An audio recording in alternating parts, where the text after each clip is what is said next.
वडोदरा शहर की सरकारी मान्यता प्राप्त सस्ते अनाज की दुकानों के संचालकों ने अपने वर्षों पुराने लंबित मुद्दों को लेकर प्रशासन को आवेदन पत्र दिया है। संचालकों ने कहा है कि अगर उनकी मांगों का समाधान नहीं किया गया तो वे आने वाले नवंबर महीने से अनाज का वितरण कार्य બંધ કરી દેંગે।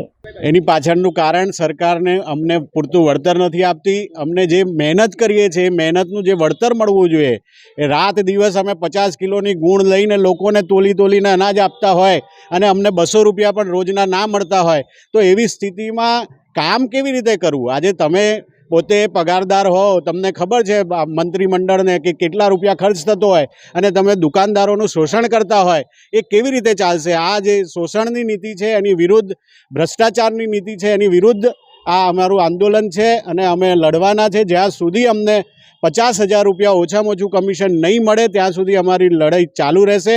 અમારું કમિશન 5 થી 10,000 રૂપિયા થાય છે। સરકારે મિનિમમ કમિશન અમને 20,000 આપવાનું કહ્યું હતું, પરંતુ 97 લોકો અમારી દુકાન 100 જણ લઈ જનારા હોય એમાંથી જો 97 જણ આવે તો જ અમને બાકીનું 20,000 કરી આપે।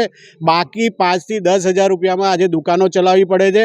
મને તો હમણાં જાણકારી મળી છે કે અમારા દુકાનદારોને 100% લોકો દુકાનદાર રેશન કાર્ડ ધારકો અનાજ લઈ જાય છે તેમ છતાં પણ પૂરેપૂરું વળતર મળતું નથી। એ આ એક ગંભીર બાબત છે અને આ ચિંતા કરનારી વિષય છે। જો વિભાગને સમજ પડતી હોય તો આ ચિંતા વિષય અને વિભાગ ચિંતા કરે। સરકાર પાસે અમને કમસે કમ 50,000 કમિશન જોઈએ, વળતર જોઈએ। અમારી સાથે જે તપાસની બાબતો છે, દર મહિને કોઈને કોઈ અધિકારી આવીને ખાલી તપાસના બહાને કોઈ જ ફરિયાદ ના હોય, કાર્ડ ધારકો કોઈ જ પ્રકારની ફરિયાદ નથી કરતા, તેમ છતાં પણ તપાસણીના નામે ઉઘરાણીઓના જે વિષયો ચાલે છે એ વિષયો બંધ થવા જોઈએ। દર મહિને કોઈની કોઈ દુકાન પર તપાસણી કરે અને તપાસણી દરમિયાન આપણને ખબર છે કે શું સ્થિતિ હોય છે।